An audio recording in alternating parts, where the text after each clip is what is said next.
Velkommen til Somali News. I dag handler vores udsendelse om et interview med den somaliske læge Mohammed Sheikh Farah, som er praktiserende læge. Velkommen til programmet, Mohammed. Tak skal du have. Vi er meget glade for at have dig her. Jeg vil gerne starte med at spørge dig om din baggrund. Jeg kommer fra Somalia og kom til Danmark for 22 år som flygtning. Og begyndte at lære dansk og læste medicin og blev læge i 1998 og blev speciallæge i almen medicin i 2004. Og i 2007 købte en lægepraksis i Hørning. Jeg er gift og har 2 store børn, en dreng på 20 år, en pige på 23 år. Nej, en dreng på 22 år, og en pige på 25 år. No. Og bor i Aarhus, og har boet hele mit liv i Danmark i Aarhus. Ja, det er rigtig spændende. Det er det første læge, faktisk, jeg ser foran ham. Det er dig, i forhold til, hvis man kigger mange læger, man har her i Danmark. Men jeg vil fortsætte med spørgsmålet. Udover at du er eftertragtet læge, som yder ekstraordinær omsorg og service for sine patienter, tager du også på hjemmebesøg. Hvordan kan det være? Hvordan kan det lade sig gøre med det her? Og hvad driver dig? Jeg holder af mine patienter og prøver at give de service, jeg kan give. Dem, der kan ikke komme til mig, så må det være plads og tid til at komme til dem. Og vi planlægger vores dag, at vi har hver dag plads til at besøge patienter, der kan ikke komme til lægehus. Og det kan man godt, hvis man planlægger sin tid i god tid og en måned frem. Desuden driver du også en lægepraksis i Hørning med næsten 1400 patienter.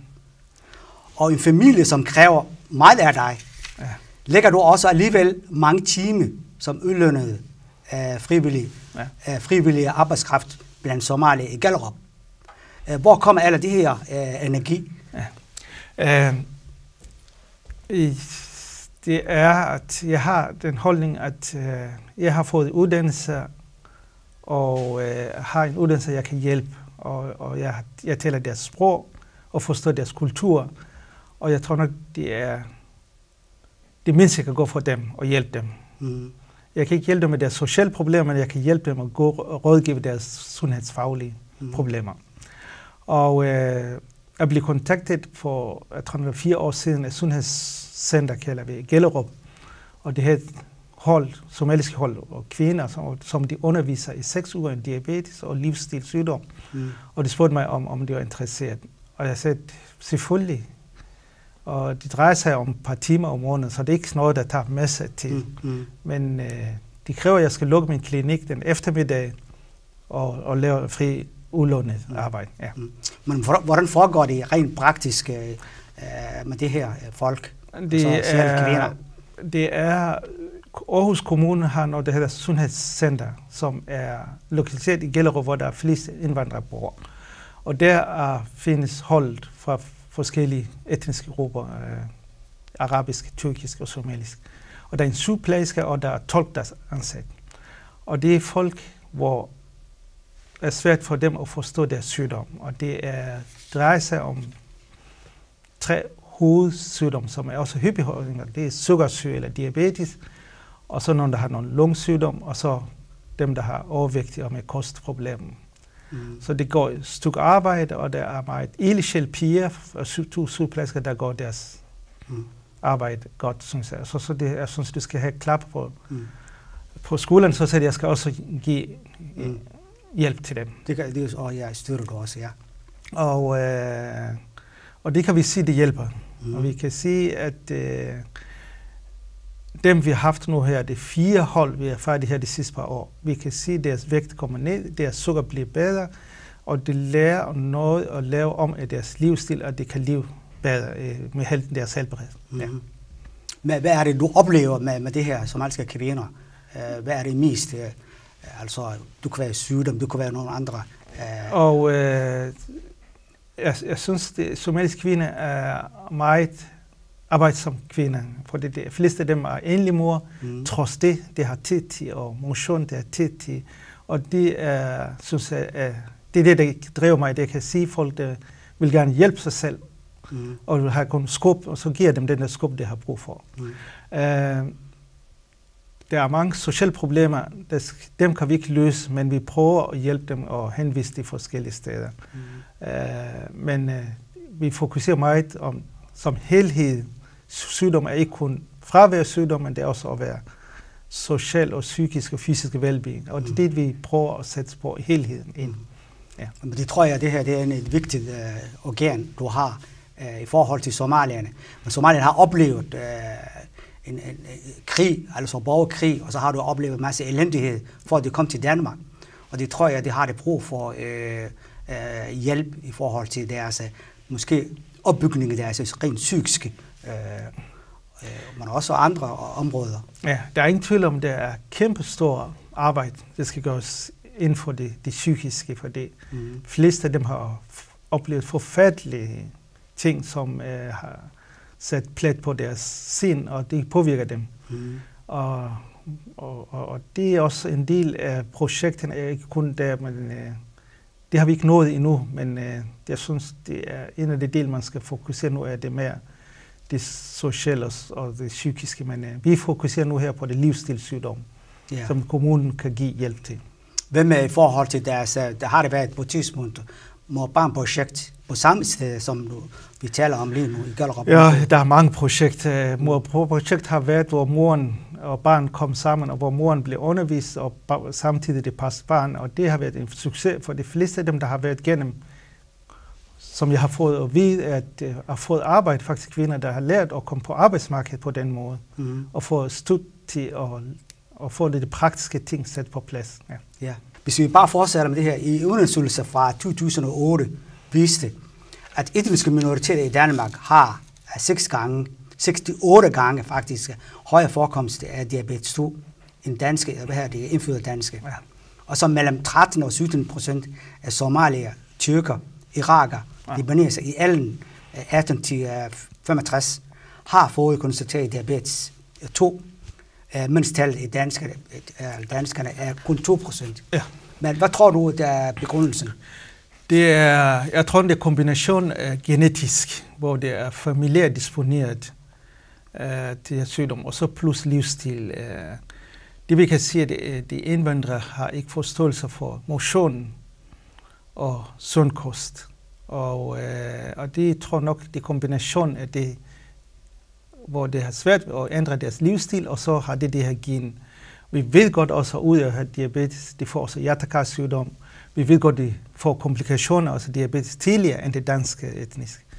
Og det er der, jeg tror, er en tingenbom under det sundhedsvæsen i Danmark. Hvis man ikke sætter ind nu her, vi får mange unge, der har mange komplikationer i tidligere. Og jeg tror nok, det er en lille projekt, kan vi se, kan gå forskel. Så kunne jeg tænke mig, hvis der var en videnscenter for det her sygdom, hvor man kunne gå lidt bedre og hjælpe de her folk. Men det er jo langsigtet program. Ja. Men i forhold til med det her diabetes, er det noget, man som læge, er noget, man har oplevet. Man oplevede også i Somalia og andre lande, hvor den her gruppe kommer fra. Tyrker og sådan andre. Ja, men er der nogen, der har det været, men der er ikke nogen, der har undersøgt til dem? Ja, det er, når vi taler om Somalien, jeg tror nok, der har været nogen, der har eller familie disponeret at få, men på grund af fokus har været overlevelse og sult og infektionssygdom, så det her livsstilssygdom har været i baggrunden, og der var ikke nogen, der taget det bort.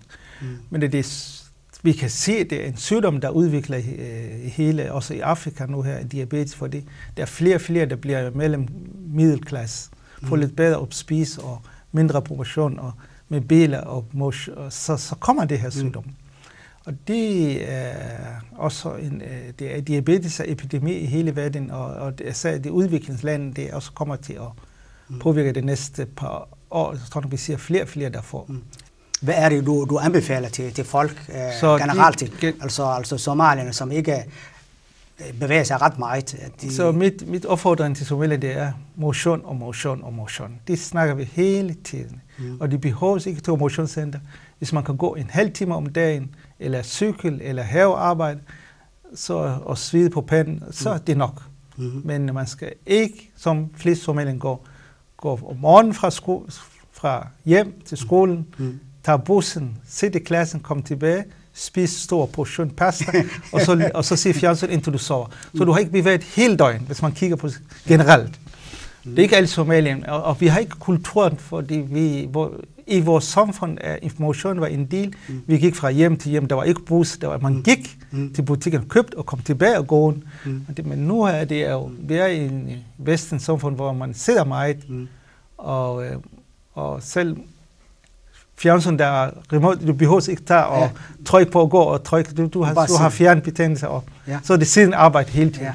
Og det er den awareness, vi skal skabe i Somalia, at motion betaler sig, det koster dig ikke noget, men det er noget, der er vigtigt for dit helbred. Det her oplever du hos kvinderne, eller mere end kvinder end mænd, i forhold til diabetes? Generelt, vi kan sige, jeg har nu ikke har talt på, men der er flere kvinder, der har psykosyn.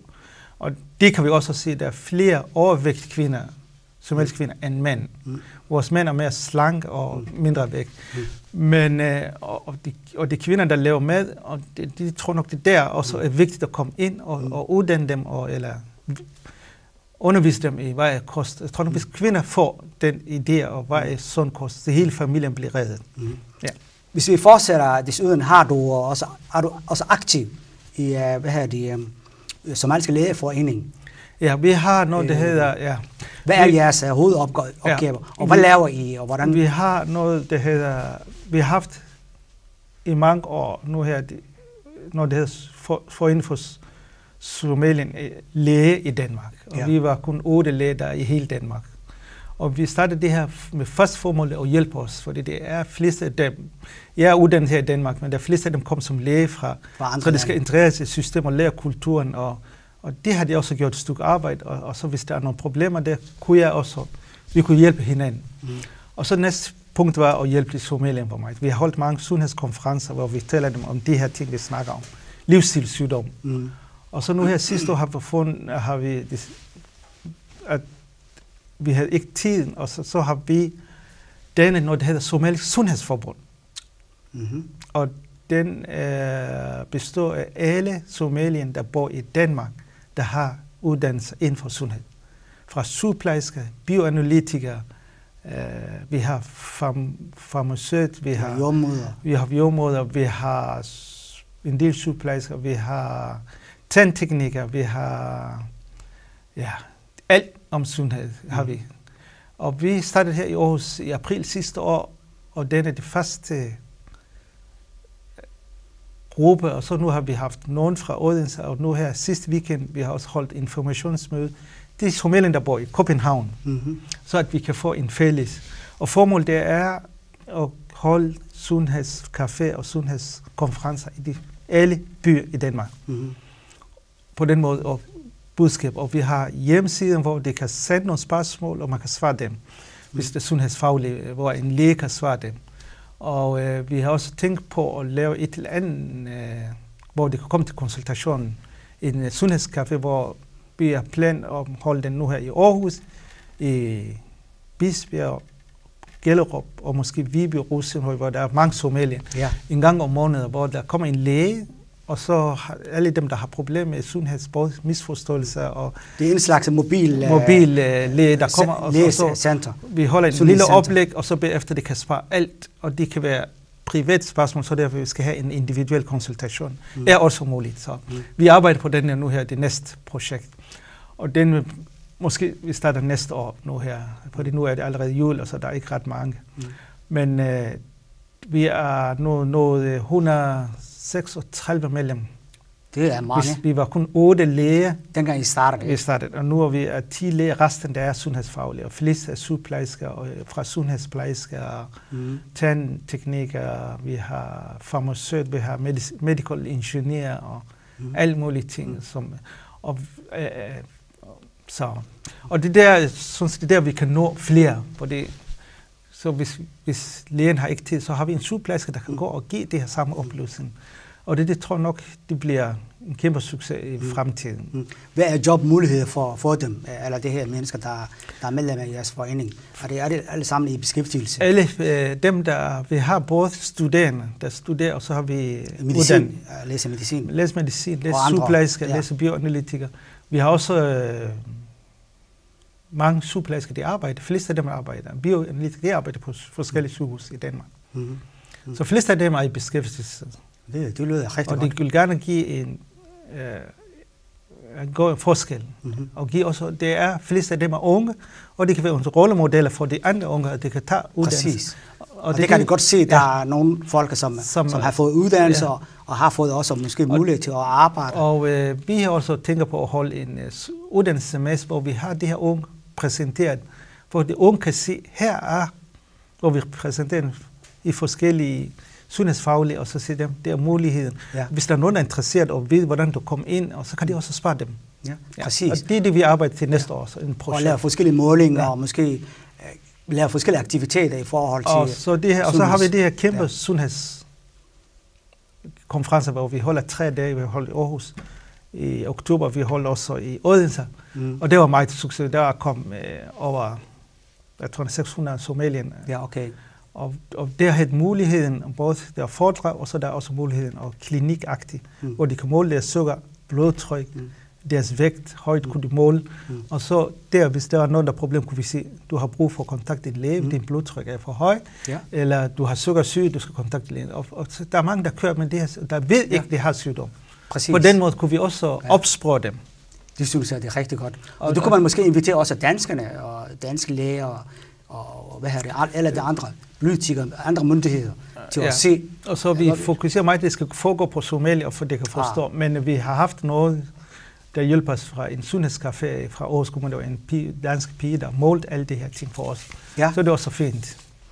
Så det betyder, at der er folk, der kan gå måle? Vi kan trække på. Nu har vi også snakket med Folkesundhed i Aarhus, vi kan trække på dem også, hvis vi har brug for noget hjælp. Hvornår er det, I har næste konference? Vi ved det ikke. Det skal være generelt forsamlet her i april. Først for det 1 år gået. Vi var midlertidig bestyrelse og startede det her. 2 læger og 3 sygeplejersker.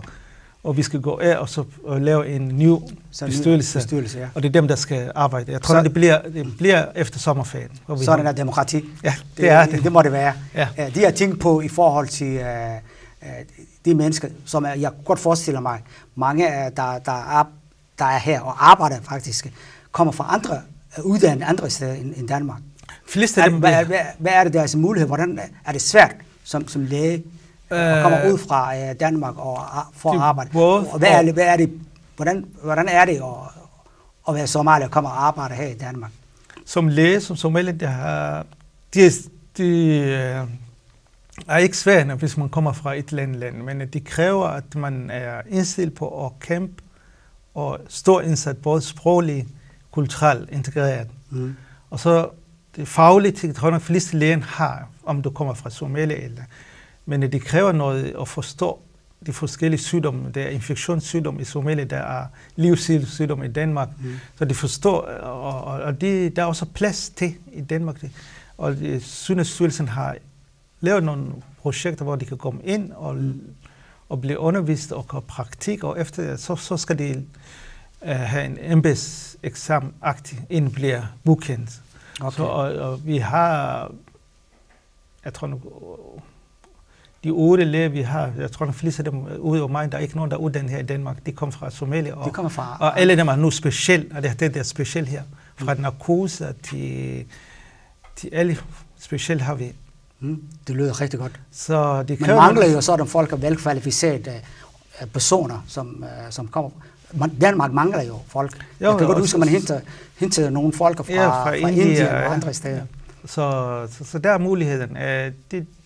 Det kræver noget arbejde, men det kan man godt. Det er ikke umuligt. Det er ikke umuligt.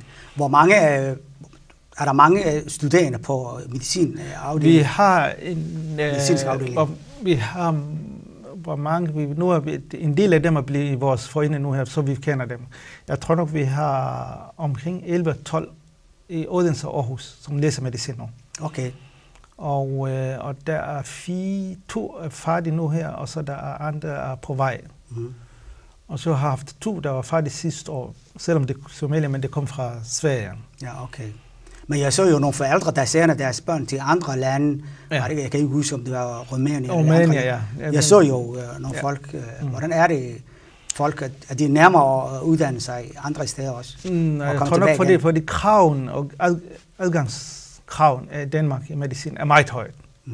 Så det er svært, selvom der er mange, der vil gerne have været læge, men det er svært at få det adgangskrav i gymnasiet. Man skal, jeg tror næsten 11 gennemsnit. Man skal have 11.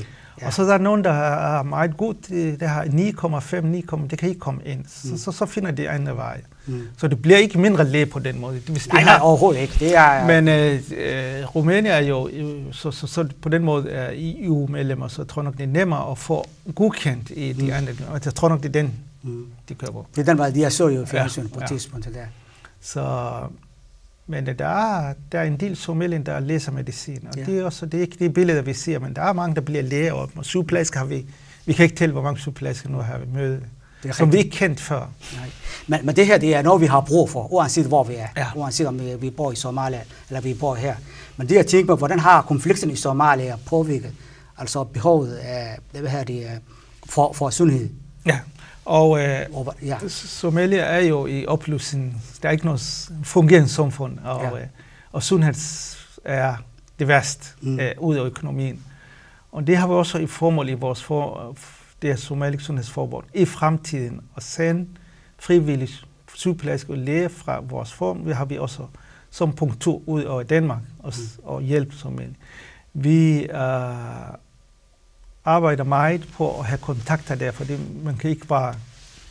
Så vores læger er ved at finde nogle læger, som vi kan samarbejde med, eller hospital, hvor vi kan sende noget frivilligt, måske vores sommerferie. Den har vi også planer til næste år. Okay. Måske det først skal tage afsted. Vi har haft nogen allerede. Vi har en pige, der jordmor, der har været i Hargeisa, hvor hun, jeg tror, hun har været i praktik der.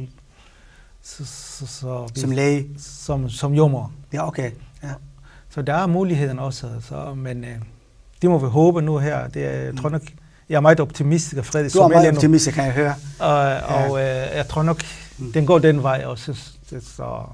Men det kræver stor arbejde. Det hele systemet ikke fungerer. Det jeg tænker på i forhold til forskellige institutioner, blandt andet sundhedsinstitutioner, der er forskellige del af samfundet, der er udlagt i Somalia. Ja. Og det er blandt andet sundhedsområdet. Ja. Hvordan er det i dag i forhold til sundheds...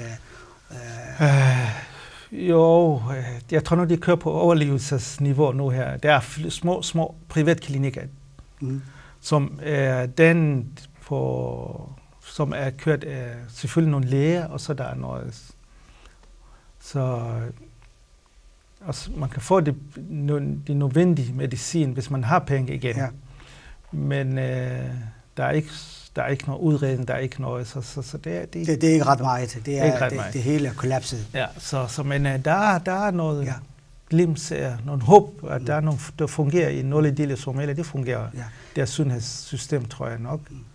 Men jeg har hørt også, jeg læst også på internettet, der er nogle somalier fra andre lande, fra USA, og rejser til Somalia og har åbnet forskellige klinikker og forskellige sundhedscenter. Ja. Er det ikke den måde, vi måske bygger? Ja, og så det kører på nu her, det der privatklinikker, hvor der er noget privatfolk, der kommer ud fra at investere. Men de privatklinikker er kun folk for penge. De lave indkomstfolk, de tror ikke, der har råd til det der klinikker. Så alligevel, det skal gå til et eller andet stedligt, som ikke findes. Ja. Så det kan ikke starte alle det der... Nej, så jeg tror, at vi kræver en frivillig indsats, hvor der er frivillig hospital. Og jeg tror nok, det kommer til at lykkes, hvis der er fred i Somalia. Altså, Somalisk regering har en stor udfordring i forhold til uddannelse, men også i forhold til sundhed. Det har det. Og det, jeg tænker på i forhold til børn, det der, hvis der er problemer med sundhedsområdet, med sundheds og med andre ting, der er relateret til helbred, så rammer det mest børn. Og altså børnedødelighed i Somalia er nu højst faktisk i verden. Ja. 132 børn ud af 1000 dør som babyer. Det vil sige, før de fylder et år. Ja. Og ca. 225 dør for de fylder 5 år. Ja.